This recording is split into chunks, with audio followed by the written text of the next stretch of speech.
Queridos amigos, queridas amigas, nossos cumprimentos, pedindo a Deus e a Jesus que nos abençoe e que nos envolva nas vibrações mais altas, representadas pelos Espíritos bons. Essa palestra é uma palestra da Casa de Oração Bezerra de Menezes, que é uma instituição da cidade de Salvador. Em função da limitação nossa, graças à epidemia viral que estamos vivenciando, a palestra não está acontecendo presencialmente nessa instituição.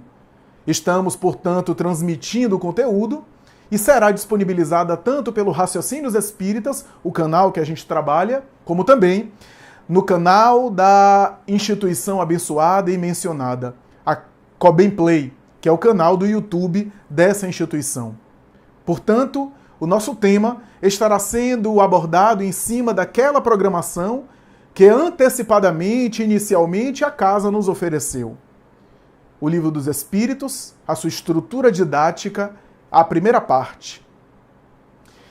Na noite de 16 de abril de 1857, o educador, professor Hippolyte Léon Denisard Rivail tinha dificuldade de conciliar o sono. Ele era portador naquele momento de uma ansiedade considerava normal, uma ansiedade feita de expectativas para o dia seguinte. É provável que ele não conseguiu dormir de maneira profunda, graças aos acontecimentos que teriam ensejo de acontecer no dia seguinte, 17 de abril, do mesmo ano de 1857.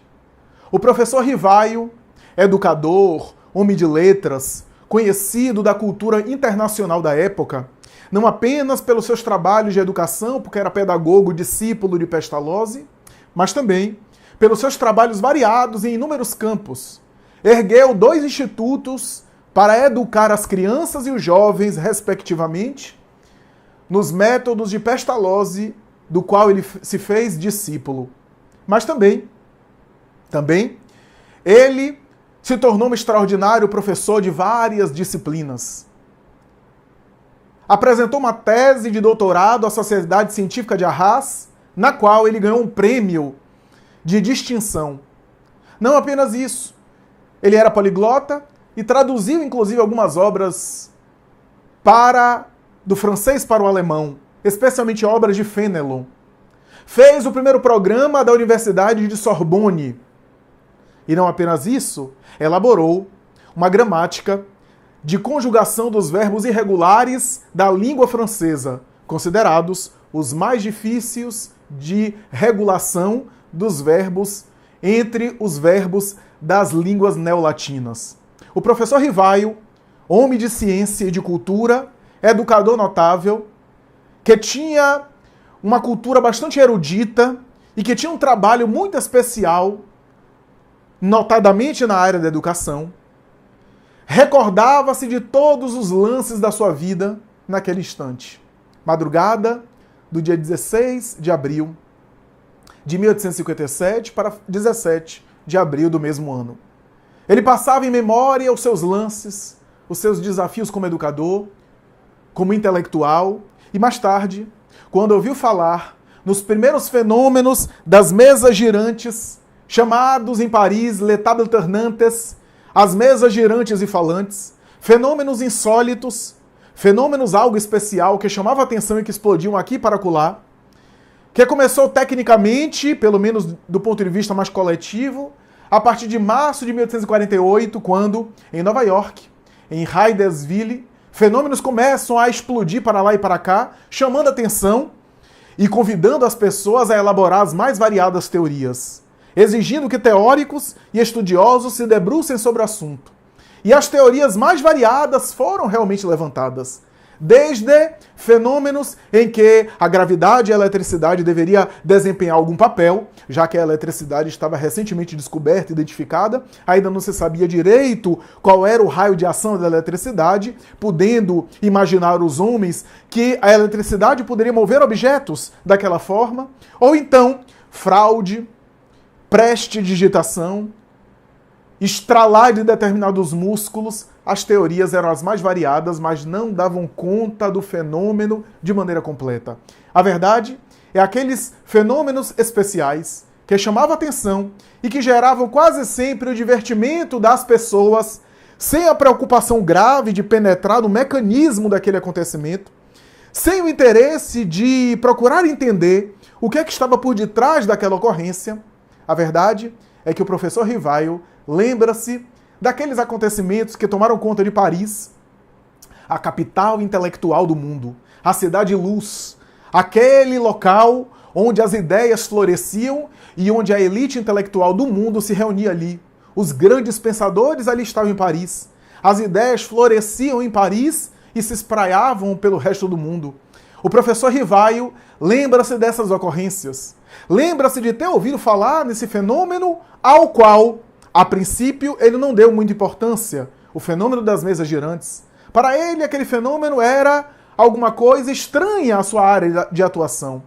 Mas ele se recorda também que um dia, um amigo seu, o senhor Fortier, estudioso de magnetismo, teoria e disciplina, que ele também, professor Rivaio, também se interessava em estudar, ele então ouviu do senhor Fortier, o seu amigo, as notícias sobre as reuniões que aconteciam em Paris das mesas girantes e convidou ele a participar.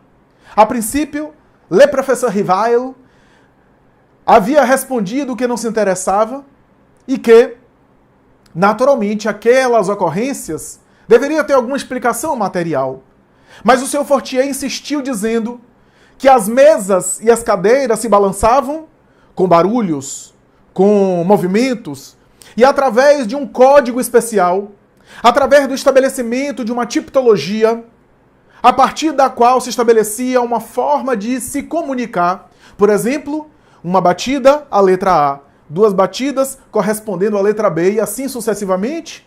Aquela força promovia respostas inteligentes, algumas respostas mais inteligentes do que a média da inteligência das pessoas presentes. Em outras perguntas, era apenas um sim e um não. Uma batida sim, duas batidas não. E através desse código, dessa telegrafia, começou a apresentar a força ou as forças, uma série de mensagens, algumas das quais eram mensagens em idiomas que não eram conhecidos e não eram sabidos das pessoas presentes. Aquilo chamou a atenção do professor Rivaio, e ele vai dizer: para todo efeito há uma causa. Ao mesmo tempo que para todo efeito inteligente, há uma causa também inteligente. A mesa e a cadeira não têm cérebro, não têm nervos, não têm sistema nervoso para raciocinar e para pensar. Até que me provem o contrário, não vejo nisso senão uma história para colocar crianças para dormir. Diria em um brocardo, em um ditado mais nosso, história para boi dormir, como se diz nos brocardos populares. A verdade é que o senhor Fortier insistiu tanto que ele resolveu participar de uma reunião de mesas girantes. Uma reunião que deve ter acontecido na última terça-feira do mês de maio ou do mês de março de 1855. A data não foi devidamente anotada. E nesse dia, ele pega alguns cadernos, anota algumas coisas e participa da sessão. E naquela ocorrência, ele tem a oportunidade de perguntar à mesa girante a seguinte questão que já denotava a sua preocupação de intelectual. És tu, mesa, quem fala ou quem escreve? E a mesa respondeu em código: não, somos nós, as almas dos homens que viveram na Terra. A partir daí, o professor Rivaio começa a anotar perguntas para fazer às mesas girantes.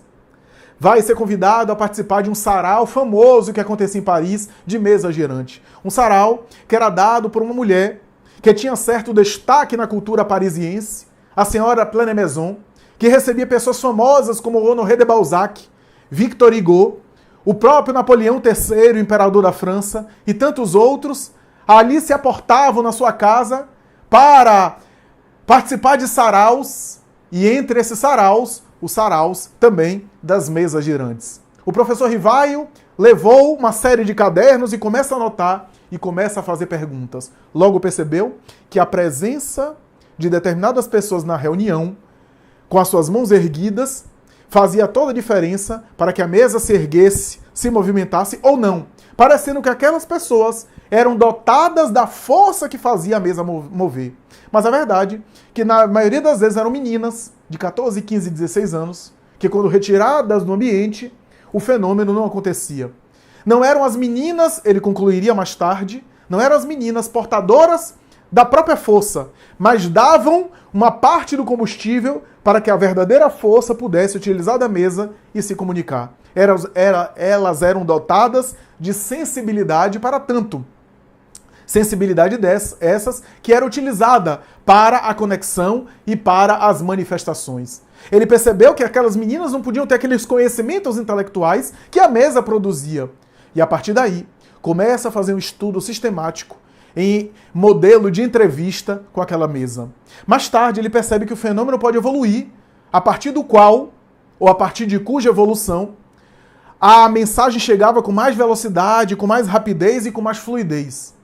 Ele percebeu que se podia estabelecer e elaborar uma espécie de prancheta, onde colocava uma caneta ou um lápis, e as sensitivas colocavam as mãos em cima da caneta e do lápis, e a caneta do lápis movia como a mesa, movia a caneta, e as respostas começaram a aparecer de maneira mais rápida.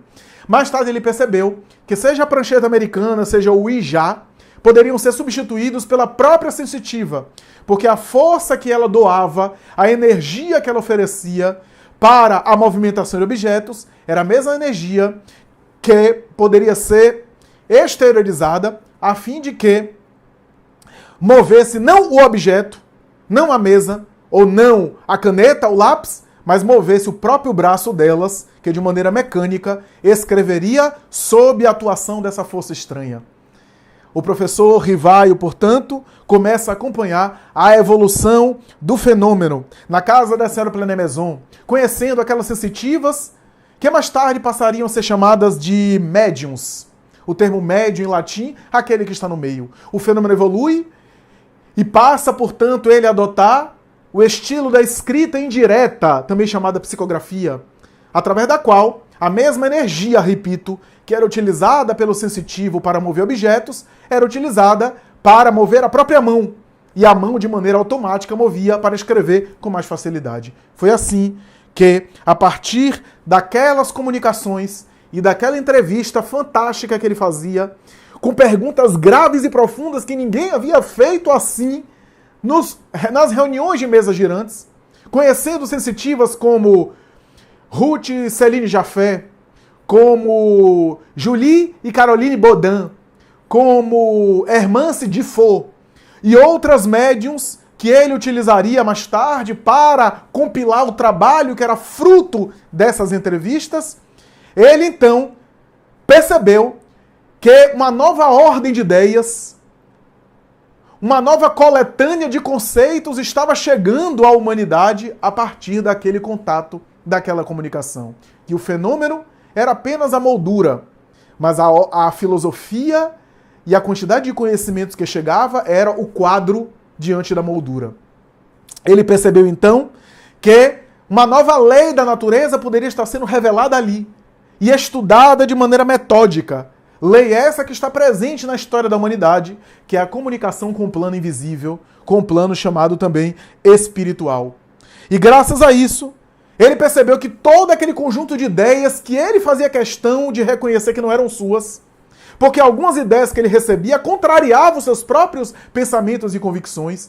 Ele próprio admitiu de mais de uma vez que pensava a respeito de determinados assuntos uma coisa e tinha determinadas opiniões, mas que os espíritos que se comunicavam através daquele fenômeno diziam outra coisa e ele fazia questão de colocar no papel e naquela obra que estava se construindo, não a opinião dele, mas a dos espíritos. E é com isso e é a partir desse processo que se funda, que resulta numa obra colossal, um livro que a partir da sua primeira elaboração, a partir do momento da sua conclusão, ou melhor dizendo, um livro que, após concluído, pelo menos na sua primeira edição, era um livro modesto. Um livro que tinha 200 e poucas páginas, 500 e poucas perguntas, aproximadamente. E quando ele pega o livro, ele dá o nome de Le Livre des Spirites, o livro dos espíritos, porque o livro e o conteúdo era dos espíritos.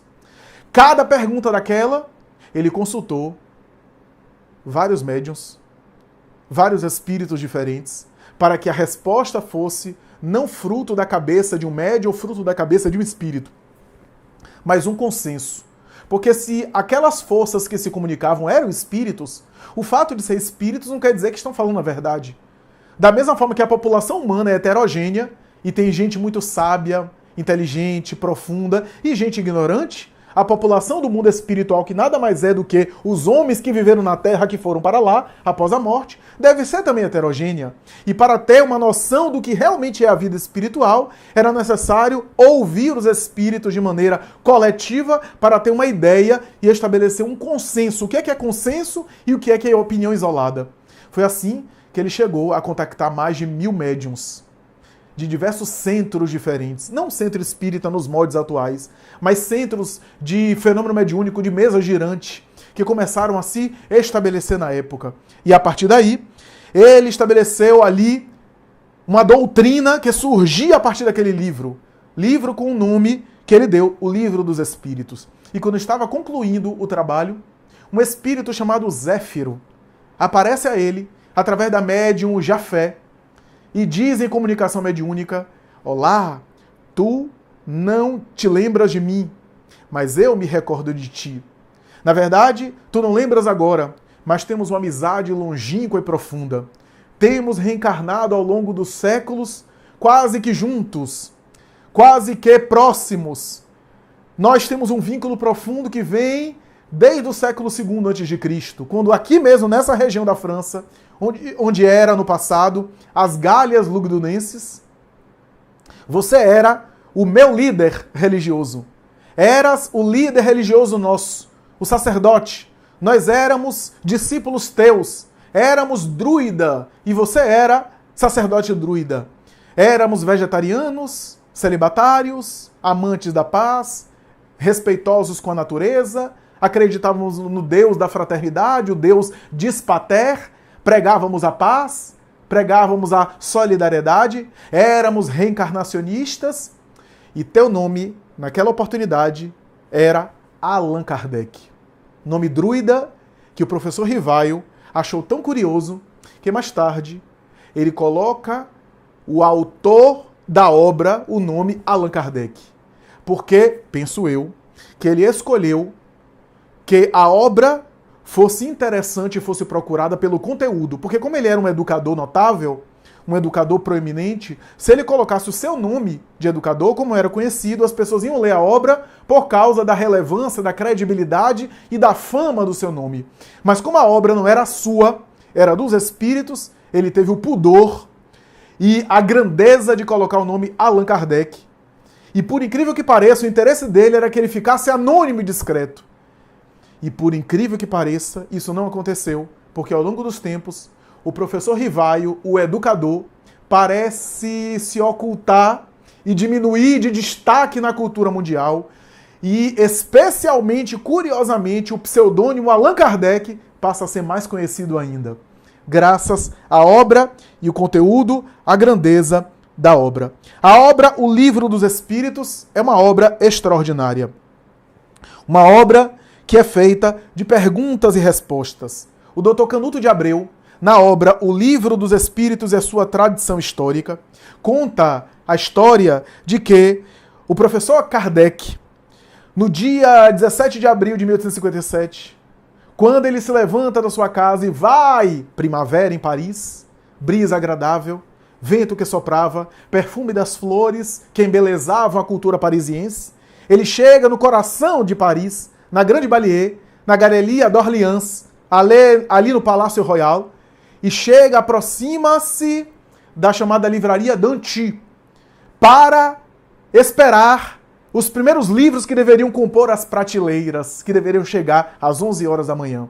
Ele se recordava, diz ainda Canuto de Abreu, do momento em que ele, quando confeccionou o livro na sua primeira edição, que mais tarde seria reelaborado a partir da terceira edição com 1019 perguntas, graças à colaboração de outros médiuns e o acréscimo de alguns conteúdos, ele lembra-se que vai falar ao seu amigo, o senhor Edanti, proprietário da livraria Danti, e o seu amigo, que achou o nome muito curioso, o Livro dos Espíritos, título curioso para uma época tão materialista, mas leu a obra pela amizade que tinha por ele, e ao ler a obra, vai se encantar tanto com a obra, que vai dizer mais tarde para ele, essa obra é um marco na história humana. Essa obra inicia um espiritualismo mais maduro, mais coerente, mais racional. Prometo divulgá-la e me empenharei em publicar em nossa livraria. Mas nesse íntere, o senhor Danti morreu, faleceu. E a sua esposa, sabendo que o seu marido havia prometido, palavra empenhada, queria honrar a palavra do seu marido, mas o seu filho mais velho, quando viu o título da obra, disse para a mãe que aquilo pegaria mal para ela, pegaria mal para a livraria, afinal, o Livro dos Espíritos, numa cultura materialista, aquilo soava mal, pegava mal, um título estranho como aquele. E ela, ouvindo o filho, no entanto, lembrando-se da promessa do marido, resolveu ler a obra. E quando leu a obra, se deslumbrou com a obra. E mandou para a gráfica, a fim de imprimir as cópias, que ficava essa gráfica em Saint-Germain-de-Laye, que ficava mais ou menos a 22 quilômetros a oeste de Paris. Na correspondência que ela mandou, graças a uma carruagem, uma carroça que foi, havia a expressão em francês très urgente, muito urgente, urgentíssimo, e a obra foi enviada para a gráfica em Saint-Germain-de-Laye. A verdade é que em 18 de abril de 1857, aproximadamente às 11 horas da manhã, chegam os primeiros pacotes em carroças que foram liberados, abertos e colocados nas prateleiras. E o Livro dos Espíritos ali estampou uma das vitrines principais da livraria Danti. As pessoas paravam e ficavam curiosas. A venda foi sucesso, inclusive, para a surpresa geral. E naturalmente que, naquele íntere, conta ainda o Dr. Canuto de Abreu que uma personalidade famosa, histórica, uma personagem conhecida da cultura mundial, Nicolas Camille Flammarion, o notável astrônomo francês, esse gênio precoce que com 15 anos se tornou diretor do Observatório Astronômico de Juvisy, na França. Esse homem que amava as estrelas e que tinha uma intuição de que os planetas no cosmo devem ter a sua razão de ser e não o planeta Terra é o que tem maior importância para o mundo. Ele entra na livraria, vê aquela agitação, pega um desses livros que estavam sendo vendidos, abre-o e começa a ler. E ao abri-lo, por acaso, deteve-se deslumbrado justamente na parte da pluralidade dos mundos habitados, onde há um raciocínio, uma discussão a respeito dos outros mundos, que ele, quando lê, tem a sensação de que já sabia aquilo, que já pensava aquilo, mas nunca conseguiu articular em palavras. Que já compreendia intuitivamente aquilo, mas não sabia que sabia daquela forma. Flammarion ficou tão deslumbrado que chamou a dona do estabelecimento e diz: Senhora Melania Danti, gostaria de lhe perguntar quem é o autor dessa obra, quem é esse Allan Kardec, que me deslumbra. Essa obra, a ciência e a filosofia, quem sabe no futuro navegará sobre as suas bases. E ela disse: o senhor está com sorte, porque o professor Rivaio é o autor da obra e está aqui presente. O professor Rivaio? Ah, não, o professor Rivaio eu conheço. É um educador conhecido. Pois é, ele adotou um pseudônimo nessa obra, o pseudônimo Allan Kardec. Então, os dois apertam as mãos e começam uma amizade que nem a morte vai interromper. Uma amizade profunda entre Camille Flammarion e le professor Rivaio, o professor Allan Kardec. Flammarion que se torna espírita também, e que, mais tarde, no túmulo de Allan Kardec, isto é, alguns dias depois, na verdade, 2 dias, se não me falha a memória, da data de desencarnação de Kardec, que foi 31 de março de 1869, quando os despojos de Kardec foram transladados de Montmartre para Père Lachaise, cemitério onde estavam as pessoas famosas em Paris. Então, ele fez um discurso, Flammarion, discurso esse que está inscrito hoje no livro Obras Póstumas, está transcrito lá, que, entre outras coisas, ele vai dizer: Allan Kardec não era apenas um homem inteligente, era o bom senso encarnado. O bom senso encarnado. E mais tarde vai dizer: mestre, sabemos que você está aqui, embora não vemos você. Da mesma forma que olhamos o sol e não vemos os raios ultravioletas, os raios infravermelhos que nos penetram, nos alcançam, mas a gente não percebe com os olhos, sabemos também que tu estás aqui, embora não o percebamos. Ora por nós e nos guia, nós que ainda estamos na jornada tormentosa da existência material. Mas continua o Dr. Canuto de Abreu, que nesse íntere chega uma carruagem famosa e uma senhora, que era senhorita, sai vestida a caráter masculino, chapéu, usando charuto, roupas masculinas. Era a senhora Amandine Aurora do Fã. Amandine Aurora do Fã ficou muito conhecida não com seu nome real, com seu nome de origem, mas com um pseudônimo masculino, Jorge Sand. Essa mulher, que era uma intelectual, mas que para produzir intelectualmente, graças ao machismo e o preconceito contra a mulher, se vestia de homem e utilizava um pseudônimo masculino para escrever nos artigos e nos jornais, criticando, inclusive, os preconceitos da época, iluminando as letras, porque era uma grande intelectual. Essa mulher extraordinária, que pode ser considerada uma das primeiras mulheres a abraçar a causa feminista no sentido mais profundo da palavra e de lutar por igualdade de oportunidades e de condições entre homens e mulheres. Essa mulher notável, que residia na França e que era esposa de ninguém mais, ninguém menos que Frédéric Chopin, o célebre pianista, um dos pais do romantismo no piano. Essa mulher extraordinária ali desce da carruagem e fica curiosa com a movimentação na livraria que ela conhecia. Entra na livraria e trava contato com o professor Rivaio, que eram conhecidos. E então, ele diz, senhorita, e ela, senhor, o que é que está acontecendo aqui? E ela teria ouvido de Kardec a seguinte colocação, acabo de publicar um livro. O livro se chama O Livro dos Espíritos. E ela então pergunta, mas do que se trata? Trata-se de uma filosofia, de uma ciência que estuda a relação do mundo material com o mundo espiritual.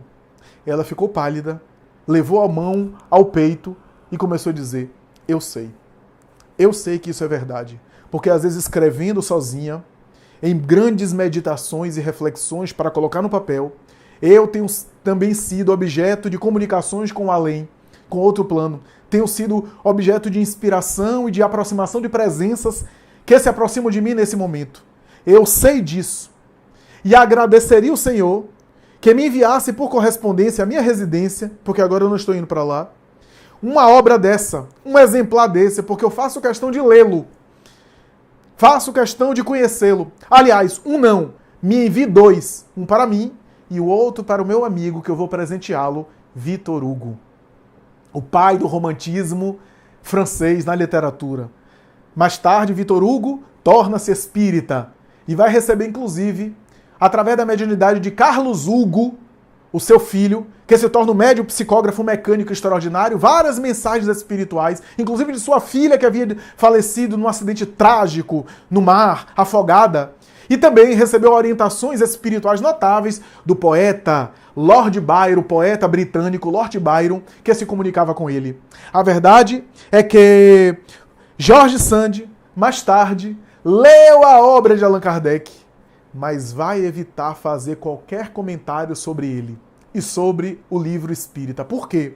Porque ela, apesar de uma personalidade notável, estava envolvida em algumas situações escandalosas, em algumas polêmicas. O seu nome já estava envolvido em muitas polêmicas e confusões. E é claro que se ela escrevesse alguma coisa falando em favor da obra de Allan Kardec, aquilo poderia gerar mais polêmica e mais confusão, associando o nome dela com a obra de Kardec, e aquilo geraria mais críticas e mais dificuldades. Por isso, ela não menciona na obra dela o Livro dos Espíritos e a doutrina espírita kardeciana. No entanto, ela vai escrever obras sobre comunicações espirituais, inclusive textos sobre reencarnação. Essa, portanto, é uma cena, um episódio que dá uma ideia da grandeza desse livro. Grandeza desse livro que a COBEM, Casa de Oração Bezerra de Menezes, está homenageando nesse mês de abril, que ele faz aniversário, particularmente no dia 18 de abril, que é o dia em que ele faz aniversário.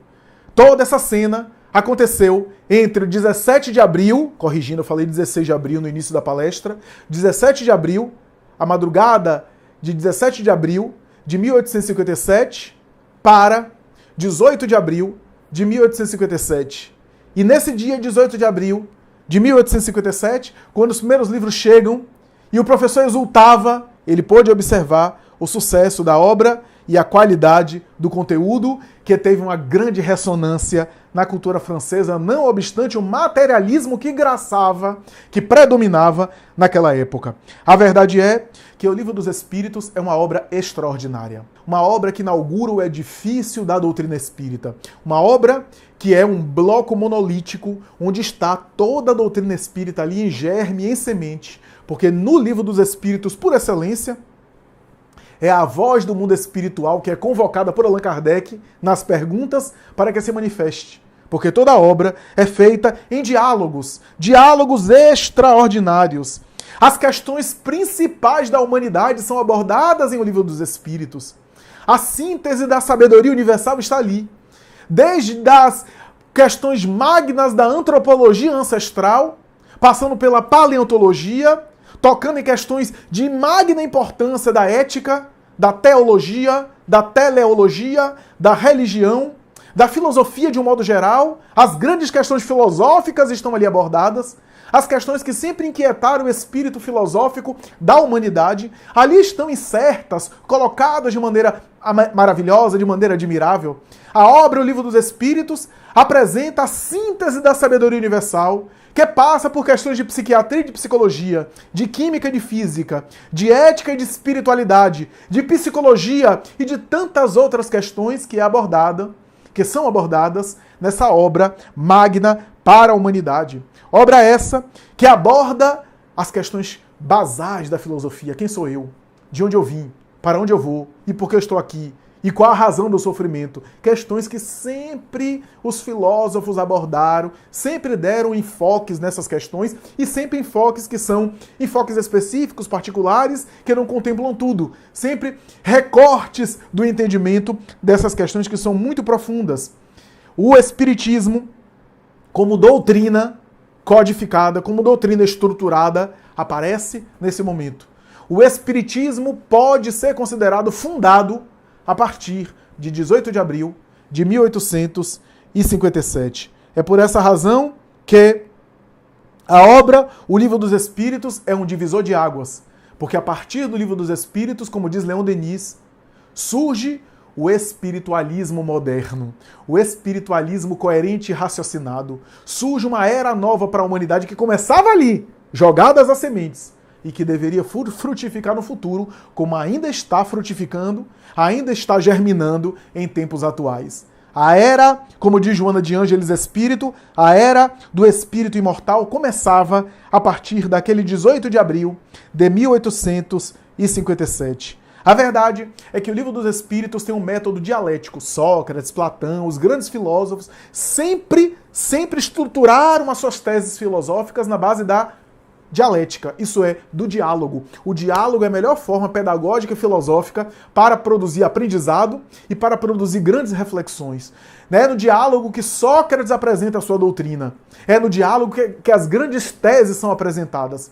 É, portanto, nessa dialética que aparece, não a dialética materialista histórica, não a dialética utilizada por Engels, não a dialética do materialismo mecanicista, mas a dialética que bebeu de Hegel, mas com um enfoque espiritual. Uma dialética em que Allan Kardec pergunta, tese, os espíritos respondem, antítese, e ele faz considerações e conclusões, síntese. Em todas as 1019 perguntas, é assim que as coisas são tratadas e é assim que os grandes temas aparecem como sendo os elementos básicos da sabedoria universal. A verdade é que o Livro dos Espíritos é extraordinário em muitos aspectos e é ali que a doutrina espírita está toda em semente, podendo ser desenvolvida, podendo ser elaborada, podendo ser aprofundada em alguns aspectos que aparecem em semente ali. Divaldo Franco, certa vez, lendo o Livro dos Espíritos, ficou tão entusiasmado que perguntou ao Espírito Viana de Carvalho: é impressionante, como é que você me explica a sabedoria aqui dessas perguntas? Porque, às vezes, o sucesso de uma resposta está na forma como a pergunta é feita. E as perguntas que Allan Kardec formula são tão extraordinárias. E quando eu acho que ele esqueceu alguma coisa aqui. Por que ele não perguntou isso? Olha uma dúvida que surgiu desse assunto para mim e que ele não tirou a dúvida, que ele não pensou. Cadê? Quando eu olho as próximas perguntas, ele pensou naquilo. É impressionante como ele pensou em tudo para amarrar. Estruturou ali aquilo que é básico, essencial. É claro que ele não abordou todas as coisas no universo, porque é impossível abordar tudo sobre tudo. É claro. Mas ali está o essencial, o geral, o básico daquilo que a gente podia compreender em termos atemporais. Por isso que a obra é sempre atual. O diálogo, isso é, o linguajar, a terminologia, a linguagem, pode ser do século XIX. E as expressões podem estar desatualizadas porque era o vocabulário do século XIX. Mas o conteúdo, a essência, é atemporal. Por quê? Porque são leis da natureza, diz Allan Kardec. As leis do mundo espiritual. Da mesma forma que a gente tem as leis materiais da gravidade, da eletricidade, da força nuclear fraca, da força nuclear forte, a gente tem também as leis do mundo espiritual. E o Espírito Viana de Carvalho respondeu a Divaldo assim: não te esqueças que a equipe espiritual que organizou a obra espírita para trazer através da mediunidade e se comunicar com Allan Kardec era uma equipe espiritual dos guias da humanidade, dos espíritos superiores responsáveis pelo progresso do planeta. E não te esqueças que Allan Kardec fazia parte dessa equipe. Era necessário que um da equipe mergulhasse no corpo para poder trazer o conteúdo da equipe que deveria transmitir. E aquele que foi selecionado para mergulhar no corpo foi um dos mais capazes para que a influência da matéria e do corpo, do organismo, não envolvesse a sua mente em sombras e não dificultasse a sua tarefa a ponto de desviá-la da verdade. É por essa razão que a gente vê Allan Kardec em igualdade de condições, perguntando ao mundo espiritual. O Livro dos Espíritos, dizem os estudiosos da obra vão dizer que o Livro dos Espíritos é feito de 4 partes. 4 partes, cada uma delas que geraria uma outra obra. A primeira parte, das causas primárias. A segunda parte, do mundo espírita ou do mundo espiritual. A terceira parte, das leis morais. E a quarta parte, das esperanças e consolações. 4 partes o Livro dos Espíritos tem e cada uma delas geraria 4 outras obras que comporiam com o Livro dos Espíritos o Pentateuco kardeciano, que é chamado a codificação. Isso é, os livros básicos da doutrina. Veja, portanto, que tudo está no Livro dos Espíritos, que vai ser desenvolvido nos demais, mas já está ali em semente. Da primeira parte, das causas primárias, geraria mais tarde a Gênese, que a gente vai examinar, porque esse é o nosso tema. Da segunda parte, o mundo espírita ou mundo espiritual, geraria o Livro dos Médiuns, que é o trabalho de comunicação, de contato com o mundo espiritual. Da terceira parte, que é as leis morais, geraria o Evangelho segundo o Espiritismo. E a quarta parte, das esperanças e consolações, geraria o céu e o inferno. A justiça divina segundo o Espiritismo, porque as leis morais falam de comportamento, de moralidade, e que geraria o Evangelho segundo o Espiritismo, que é o código moral mais aperfeiçoado e mais compatível com as leis morais. Portanto, leis morais e Evangelho é a mesma coisa. Essa é a ideia.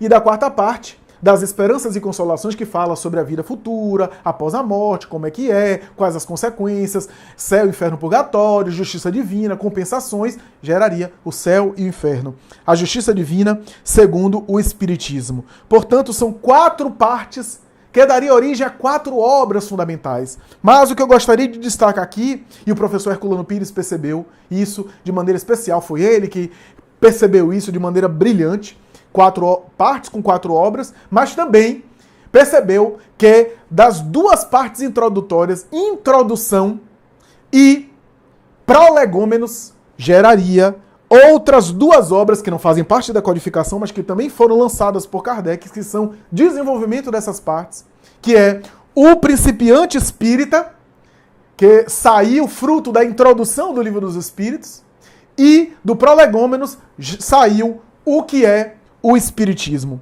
Portanto, mais 2 obras. E é natural que esse livro precisa ser examinado. Parabenizamos a COBEM por essa maravilha, por essa iniciativa extraordinária de examinar esse livro extraordinário, maravilhoso. Mas gostaríamos de destacar aqui o nosso tema. O nosso tema é a parte primeira. A primeira parte, das causas primárias ou as causas primeiras, tanto faz. O primeiro capítulo, porque essa parte é dividida em 4 capítulos apenas, 4 pequenos capítulos, mas que são capítulos muito profundos, capítulos que falam sobre os elementos gerais do universo, sobre as causas primárias. O primeiro capítulo de todo o Livro dos Espíritos, que é o primeiro capítulo dessa parte, as causas primárias ou causas primeiras, nós temos ali o título Deus. Veja que coisa interessante e que conexão. Em A Gênese, Kardec volta a examinar a questão da divindade. Caráter da revelação divina, vai falar sobre Deus, vai falar sobre a divindade no início da Gênese, para depois falar sobre a criação e a origem do universo, que é tema também da Gênese. E é tema também dessa primeira parte. Logo no início da primeira parte, primeiro capítulo, Deus, nós temos ali Kardec se aventurar em pesquisar esse tema tão difícil, esse tema que foi chamado de O Grande Enigma, há uma obra com esse nome, de Leon Denis, o grande enigma da filosofia, Deus, aos espíritos. E os espíritos conseguiram transmitir algo sobre Deus diferente de tudo aquilo que havia, sem limitar a divindade, porque é impossível limitar aquilo que é absoluto. Toda vez que a gente tenta definir Deus, a gente normalmente limita Deus.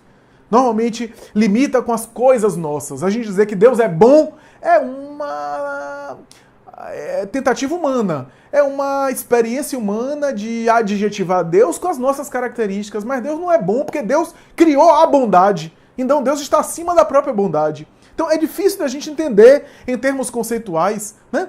Mas a gente fala Deus é bom, etc. Isso são coisas humanas que a gente coloca. Daí o psicólogo transpessoal Jean-Yves Leloup costuma dizer que Deus é. Deus é. Qualquer coisa que você acrescente mais do que isso é coisa humana. Deus é. Né? Daí Deus nem existe. Porque quem existe é quem tem existência. Quem está inserido no tempo e no espaço. Deus criou o tempo e o espaço. Então Deus é.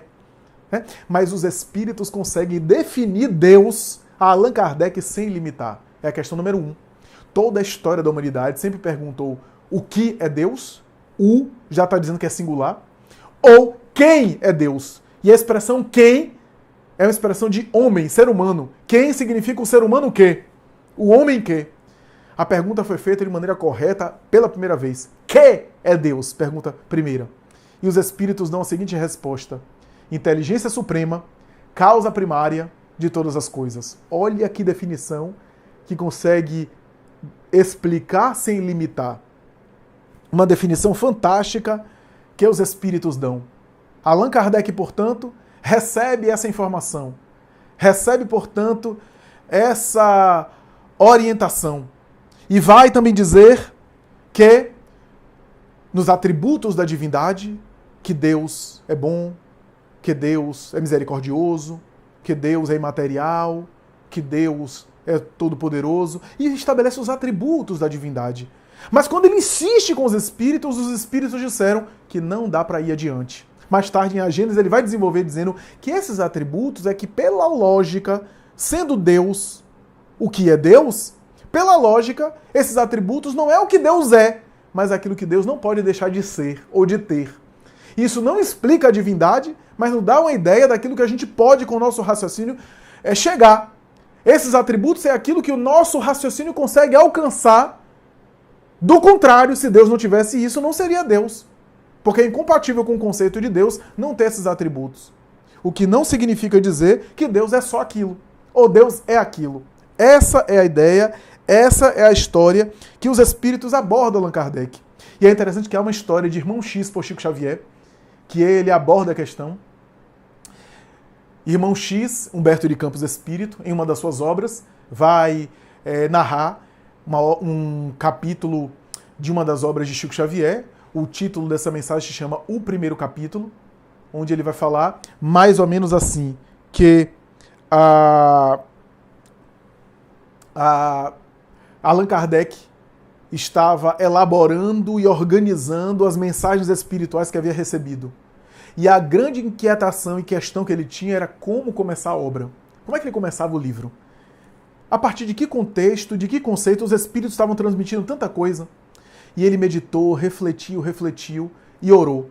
Depois de tanto pensar, ele tinha tanto tema na cabeça, ele pensou em filosofia, em temas de filosofia, ele pensou em grandes questões da ciência, em grandes questões filosóficas de ética, em grandes questões de educação, chegou a pensar a respeito de algumas opções, só que não conseguia se decidir. Ele, como era muito cuidadoso nas suas decisões, ele fez uma oração.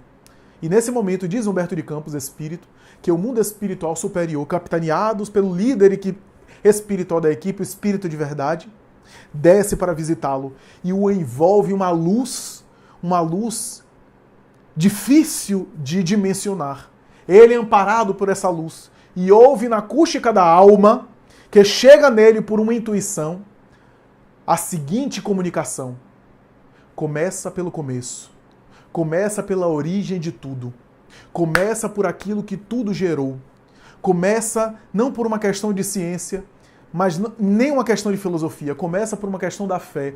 Lembra-te da fé, lembra-te da fé, começa pela divindade. E ele consegue captar essa intuição. Então, ele começa com o ponto principal, na ordem didática do Livro dos Espíritos, Deus. E vai desenvolver a ponto dos Espíritos dizendo em determinado momento que não dá para ir mais além do que aquilo.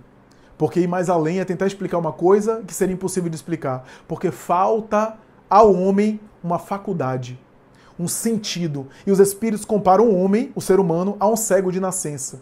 E diz que é difícil explicar para um cego de nascença o que é a luz. Como é que você explica o que é a luz a um cego de nascença? É difícil de explicar, porque não há muita referência. Então, vai ser nesse sentido que os espíritos dizem a Allan Kardec que falta um sentido humano, falta uma percepção humana para compreender a divindade de maneira contundente, de maneira profunda. Porque falta, portanto, essa percepção. Se Deus não é matéria e falta uma percepção, essa percepção não pode ser material. Porque nenhuma percepção material pode captar aquilo que é imaterial. Olha só. Então é uma percepção que não é da matéria, não é material. E isso é uma dica nossa que a gente precisa aqui desenvolver. A verdade, no entanto, é que o Livro dos Espíritos também aborda metáforas extraordinárias. Os espíritos chegam a dizer a Allan Kardec que está errado o conceito do panteísmo, de que Deus é o conjunto de toda a natureza. Sabe por quê? Porque Deus não pode ser a própria criação. O panteísmo era uma ideia muito em voga na época de Kardec. Inclusive, homens intelectuais entendiam Deus como a própria natureza, o conjunto. E embora a natureza tenha Deus, e Deus está na natureza, Deus está na natureza, mas ao mesmo tempo está fora da natureza. Isto é imanente à sua criação, mas é transcendente. E o máximo que os espíritos puderam explicar isso para a gente foi através de uma metáfora maravilhosa, quando eles dizem que o pintor coloca algo nele no quadro, mas não é o próprio quadro. No quadro, quando a gente olha para o quadro, a gente vê algo do pintor ali, mas o pintor não é só o quadro, está além do quadro. Deus está na sua criação, mas transcende a sua própria criação. Olha só que maravilha! E naturalmente que quando a gente parte para o segundo capítulo intitulado Elementos Gerais do Universo, os espíritos falam a Allan Kardec sobre o princípio das coisas. Kardec chega a falar sobre o princípio das coisas materiais mesmo. E os espíritos dizem o princípio do elemento material das coisas ainda é vedado ao homem. É vedado ao homem. Há limites traçados pela natureza e pela divindade através das suas leis. E Kardec insiste dizendo se o homem um dia vai conseguir. E os espíritos dizendo só quando ele se elevar acima do véu da matéria. E ao se desmaterializar cada vez mais, ele vai percebendo as coisas de maneira mais profunda e penetrando mais no mistério da origem das coisas. Olha só que bonito, que interessante. Apesar de haver coisas que aos próprios espíritos que Kardec consultava ainda era um mistério. Por exemplo, a origem do espírito. Como é que o espírito começou? Os espíritos dizem a Allan Kardec que isso, a origem da criação dos espíritos, se perde na noite dos tempos. Que aconteceu, aconteceu. Que o espírito é criação da divindade, Mas quando e como isso aconteceu, nem os espíritos superiores da codificação sabiam. E mesmo a transição entre o animal e o hominal, essa transição, os espíritos não sabiam informar. Essa questão mais tarde, a humanização do princípio espiritual, vai ser mais tarde abordada na Gênese, que é o desenvolvimento dessas teses. Kardec vai discutir o elemento espiritual e o elemento material, espírito e matéria, e onde um se associa com o outro, e os elos intermediários, o perispírito, no caso do espírito humano, os fluidos, vai abordar a questão do fluido cósmico, o fluido cósmico universal, a matéria elementar primitiva, que também é um elo intermediário entre o espírito e o elemento material que o espírito usa. Há também um elemento material intermediário, que é esse fluido universal, onde se mistura espírito e matéria. Ele vai abordar grandes questões, vai abordar as questões das propriedades da matéria. Quando ele pergunta aos espíritos sobre as propriedades materiais, olha que na época de Allan Kardec a física era uma física clássica, era uma física newtoniana, dos corpos grandes, não havia a física atômica, subatômica, a física da energia dos corpos pequenos. Então era uma física que não havia mecânica quântica, física nuclear. E Allan Kardec aborda questões sobre aquela física, aquela propriedade material e chega a perguntar, quer dizer que a matéria pode ser considerada algo que fere os sentidos, que tenha corpo, que tenha peso, que tenha densidade, que fere os sentidos humanos? Os espíritos respondem de uma forma extraordinária. Olha só o que Kardec estava perguntando, porque era o conceito de matéria que tinha. E os espíritos responderam, do vosso ponto de vista, sim, mas do nosso não. Porque acreditai a matéria invisível aos vossos olhos, que não ferem os sentidos, mas não deixa de ser matéria. Olha o que eles estão abordando. Coisas da física moderna, da física do futuro, mas que eles não tinham linguajar para explicar Allan Kardec. Não tinha expressão para explicar Allan Kardec. E Allan Kardec deduziu dizendo que o oxigênio é matéria, mas é invisível ao olho nu do ser humano, mas não deixa de ser matéria. Então deve ter outras matérias diáfanas, né? Matéria mais sutil, que não causa nenhuma impressão aos sentidos materiais. E assim por diante. Vai examinar o espaço do universo, o espaço infinito. Vai receber informações maravilhosas do mundo espiritual. E no capítulo 3 e penúltimo da primeira parte, Allan Kardec aborda a questão da criação, onde vai receber do mundo espiritual a orientação de que a formação dos mundos, a criação das coisas, que teve no princípio de Deus, né? Que teve no princípio aí Deus agindo através dos seus espíritos e assim por diante.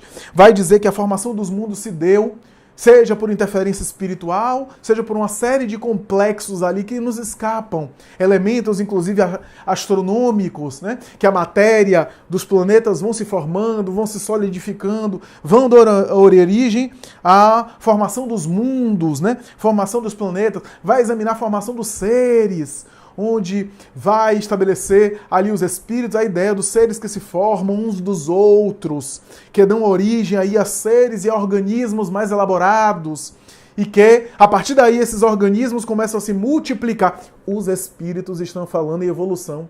É porque na época não havia vocabulário. Então ele fala de progresso, de elaboração dos organismos, né? Mas por quê? Porque Darwin era contemporâneo de Kardec e publicou a sua obra sobre o evolucionismo, sobre seleção natural, sobre a evolução das espécies, no mesmo ano que o Livro dos Espíritos. Na época não havia internet e globalização, então é provável que os dois não se conheciam. Darwin publicou a obra e Kardec, na França, publicou a sua obra. Não conhecia, não havia linguajar para falar em evolução, mas os espíritos estão falando em evolução. Evolução dos organismos que dão origem a outros organismos, olha só, das moléculas mais primitivas às moléculas mais elaboradas. A ponto de mais tarde, no item 540 do Livro dos Espíritos, os espíritos dizerem a Allan Kardec o seguinte: tudo se encadeia na natureza, do átomo ao arcanjo, que um dia foi átomo. De tal forma que a obra, o Livro dos Espíritos, é fantástica nesse momento. Mais tarde, Allan Kardec vai desenvolver isso em A Gênese, né? Vai falar sobre essa coisa que mais tarde um organismo elaborado pela genética, nem se falava em genética, Mendel, o pai da genética, mais tarde, só mais tarde, vai estabelecer a teoria dos alelos recessivos. Ele fala na expressão hereditariedade. Através da hereditariedade, os organismos se multiplicam. Olha que maravilha! E Allan Kardec vai naturalmente estabelecer também a ideia de que os organismos descendem um do outro, mas fala de maneira muito cuidadosa, muito sutil, não havia referências muito para ele aprofundar. No capítulo 3 ainda da criação, Allan Kardec fala do povoamento da terra, como os homens começaram a aparecer, fala na figura de Adão, que é um símbolo, não é um homem, mas tipifica e simboliza uma cultura, um novo biótipo, um Homo sapiens sapiens, talvez, um homem mais avançado, mais evoluído, porque já havia homens. A população humana não podia povoar o mundo todo com aquela velocidade se Adão fosse o primeiro homem, segundo a data da Bíblia, naquele período, e a partir daí povoasse a Terra. Não haveria tempo para isso. Pelos cálculos da paleontologia. Não, Adão simboliza um outro modelo de homem, né? Um outro biótipo físico. Já havia população de homem mais primitivo. E Allan Kardec discute isso com os espíritos. Fala sobre os diferentes biótipos de raça, de cor de pele, de conformação física. Vai dizer os espíritos que, a partir do momento que os homens começam a nascer, começam a povoar regiões distintas, através do afastamento ou da aproximação, os climas incidem sobre ele, os hábitos e estilos de vida fazem com que a organização física, o corpo material se modifique por causa do clima, por causa dos alimentos, por causa do estilo de vida, e através da reprodução e do cruzamento pela reprodução com outros seres, formam outros biótipos e assim por diante. Olha o que os espíritos estão falando. Né? O clima, etc. Né? Há uma tese a partir do genoma humano que todos nós nascemos na África.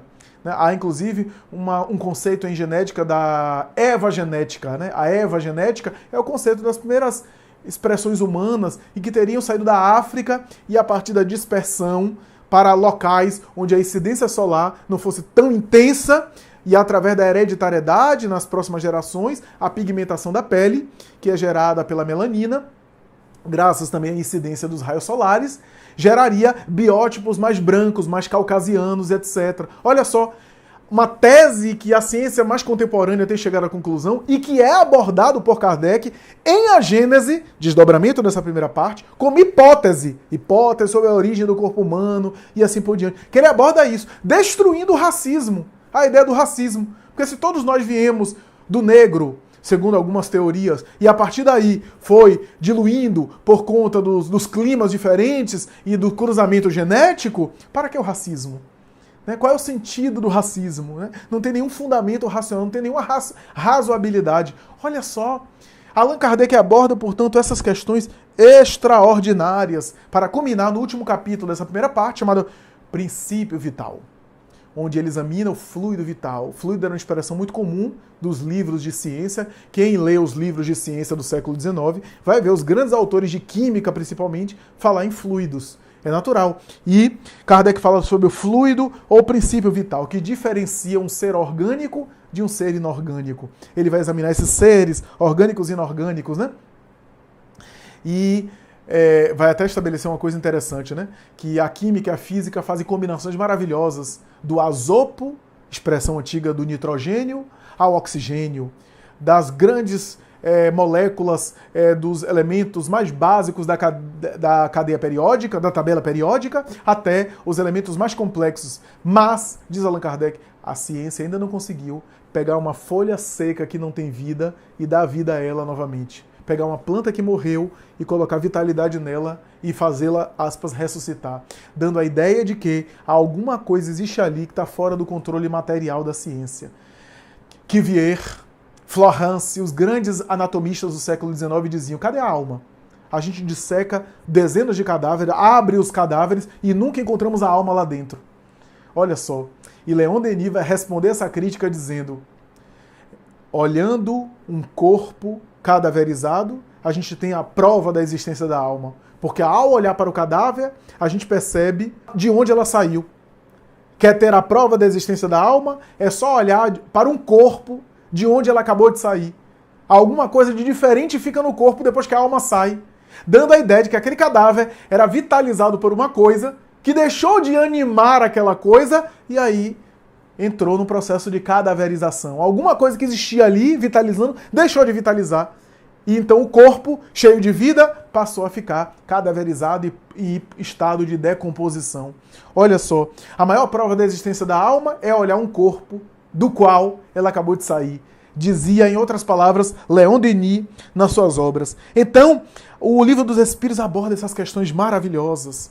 Vai abordar no capítulo 4, princípio vital. E o princípio vital é importantíssimo para mais tarde, na segunda parte, quando vai falar sobre a mediunidade, na terceira parte, quando vai falar sobre a moralidade, e na quarta parte, quando vai falar sobre as sensações dos espíritos fora do corpo. Todas essas três partes têm conexão com o fluido vital. Às vezes a gente não percebe isso.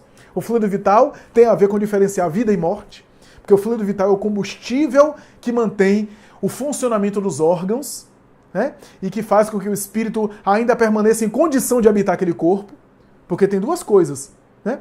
A ausência de fluido vital pode fazer com que haja falência dos órgãos e o espírito ter que ser deslocado pela morte e a desencarnação.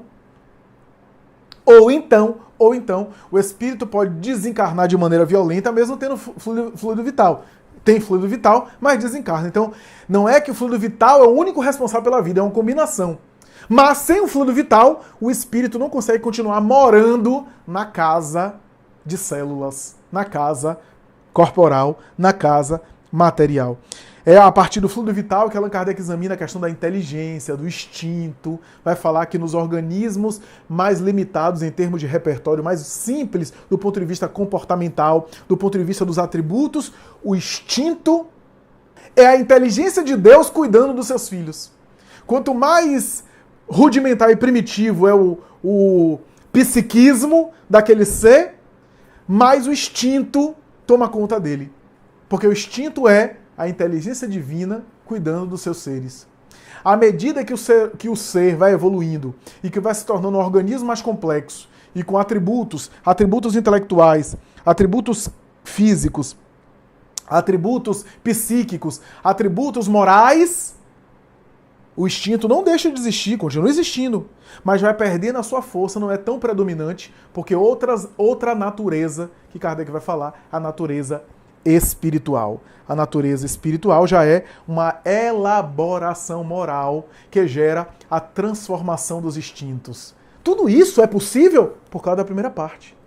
Princípio vital, fluido vital, que dá a ideia das sensações dos espíritos que sentem, que tem a ver com o fluido vital, que dá a ideia da vitalidade, que também é responsável pelos fenômenos mediúnicos, o fluido que o médium oferece, e que dá a ideia também da moralidade do ser, do passe, da transmissão de energia, que tem a ver com o fluido vital. Esse último capítulo faz conexão com as questões morais que serão desenvolvidas, porque a doutrina espírita é ciência, filosofia e religião, está tudo conectado. O que é que Lázaro vai dizer no Evangelho segundo o Espiritismo, capítulo 11, a lei de amor? Do princípio, o espírito tem instintos. A gente não sabe se o espírito aí é só humano, ou se ele está falando do psiquismo, inclusive, quando passa pelo reino animal e assim por diante. No princípio, o espírito tem instinto. Mais avançado possui sensações. Mais instruído e purificado tem sentimento. E no ponto máximo dos sentimentos está o amor.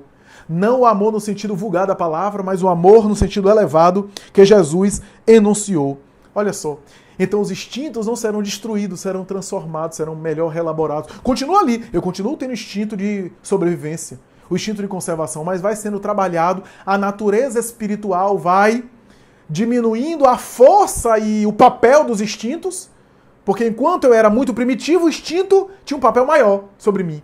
À medida que o instinto enfraquece, é porque a natureza espiritual se desenvolve, porque eu já dou conta de mim, em termos morais, em termos intelectuais. O instinto continua existindo, mas de uma maneira mais implícita, de uma maneira mais latente. Às vezes eu preciso agir por instinto, mas está ali, por um mecanismo mais basal, mais natural. Eu estou no corpo de carne, e o corpo de carne tem impulsos biológicos, portanto tem instinto, mas está cada vez mais enfraquecido. Quanto mais o homem evolui, moralmente, espiritualmente, mais os seus instintos enfraquecem. Essa é a ideia. Está lá, na primeira parte do Livro dos Espíritos, já há sementes daquilo que seria mais tarde desenvolvido. Então, esse enfraquecimento dos instintos geraria uma moralidade mais aperfeiçoada, uma moralidade mais desenvolvida, uma moralidade mais purificada. Essa é a ideia da obra O Livro dos Espíritos. É dos instintos que surgem sentimentos superiores. Está tudo encadeado. Existe um espírito de sequência da natureza. Por isso, a primeira parte do Livro dos Espíritos é a parte que Kardec coloca a partir da informação do mundo espiritual acerca da ciência do elemento espiritual. Ali está o básico da ciência do elemento espiritual. Ali está, em caracteres fortes e claros, a ciência do elemento espiritual. A ciência do elemento espiritual. Ali está os mecanismos mais importantes. Se a gente tem mais tarde a filosofia que explica as coisas, se a gente tem mais tarde a religião cósmica do amor, a religião da moralidade elevada, na primeira parte do Livro dos Espíritos está a ciência do elemento espiritual, a ciência básica do elemento espiritual. Ali está os mecanismos básicos do princípio espiritual que nunca serão superados, porque são atemporais. As causas primeiras, que a gente não entende por completo, tem no espírito um compromisso de se elevar acima da matéria, porque cada vez que a gente se eleva, a gente se aproxima mais das causas primeiras e da origem de tudo, que é a divindade. Para concluir o nosso comentário, lembro-me da tradição antiga do judaísmo. Shammai, um grande rabino do judaísmo antigo, recebeu um jovem e ele olhou para o jovem e o jovem disse: eu queria, senhor Shammai, o senhor que é grande estudioso da Bíblia, que me ensinasse todo o Torá enquanto eu estivesse num período de um pé só, em pé, sustentado só de um pé só. E Shammai disse: impossível. A Bíblia tem muitos ensinamentos, tem vários mandamentos, impossível isso. E o jovem, que era ansioso, impulsivo, precipitado, disse: então não me serve. E deu as costas e foi. Bateu numa outra escola chamada a escola de Hillel, o grande Hillel. E Hillel recebeu e o jovem fez a mesma proposta. Hillel olhou, sorriu e disse: toma postura. O jovem então tomou postura, ficou em pé de um só pé. Então Hillel olhou para ele profundamente nos seus olhos e disse: ama, e calou a boca. Ama, somente, e calou a boca. O jovem parou e disse: mas só isso? Hillel disse: só isso. Mas, e toda a Bíblia? Toda a Bíblia, aquelas páginas, aqueles livros dos profetas, tudo aquilo é a explicação disso. A gente estuda aquilo, lê a explicação disso para chegar no amor e para amar. Mas quem já ama, já nem precisa mais de explicação. Quem não ama é que precisa de muita explicação para chegar lá. O jovem ficou emocionado, iluminado, e ele disse: pois é, a substância de tudo está no amor. Ali está o princípio e o fim de todas as coisas. E é esse o lema da doutrina espírita. Se você ler a primeira parte das causas primárias e mais tarde você pegar a Gênese, que é o livro que desdobra essa primeira parte e não entende muita coisa, se é inacessível alguns conteúdos, se é difícil para você compreender por completo, se ainda você não consegue compreender a divindade, nenhum de nós consegue compreender a divindade por completo, não tem importância. Lembre-se que se a gente não consegue entender racionalmente, se a gente não consegue ainda visualizar como os espíritos puros que visualizam a divindade de maneira clara, lembre-se a dica do evangelista João, que disse que Deus é amor. Se Deus é amor, a sua linguagem é do amor. Para, portanto, se aproximar dele e para poder estabelecer uma linguagem com ele, é necessário se habituar à conexão e à linguagem que ele habitualmente usa no universo, que é a linguagem do amor.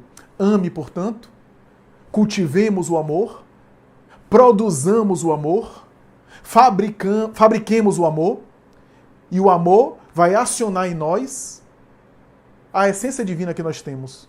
E ao detectar o Deus que está interiormente em mim, eu começarei a me aproximar do Deus que está fora e das causas primárias, das causas primeiras do universo. Por isso Jesus estabeleceu no amor esse convite indelével. Porque o amor não é apenas um fim para onde a gente vai chegar, mas é o meio que vai sublimar as nossas paixões, que vai transformar os nossos instintos em sentimentos espirituais superiores. E quando formos divinos, seremos chamados filhos de Deus. Porque o filho de Deus é aquele que já tem a essência divina. O filho de qualquer coisa é porque tem a mesma natureza. O filho de um cachorro é cachorro. Um filho de um cavalo é cavalo. Um filho de um filhote de qualquer animal é o próprio animal. Ser chamado filho de Deus é já ser divino. Já está em conexão com a divindade. Se a gente não sabe muito bem como chega lá, se a gente não tem ideia muito bem como esses mecanismos complexos do universo, a gente tem um norte, é no amor. Esse amor é a percepção que não é material, para podermos ver aquilo que não é material, que é Deus, que é imaterial. Esse amor é essa percepção imaterial que temos à disposição, que vai fazer a gente levantar o véu sobre a matéria e sair da matéria para, desmaterializando-nos, podermos acessar primeiro o Deus dentro de mim, para me conectar com o amor divino que se espalha e que nós estamos mergulhados nele. Obrigado, portanto, pela oportunidade. Um abraço a todos da Casa de Oração Bezerra de Menezes e até a próxima, se Deus quiser. Muito obrigado, muita paz.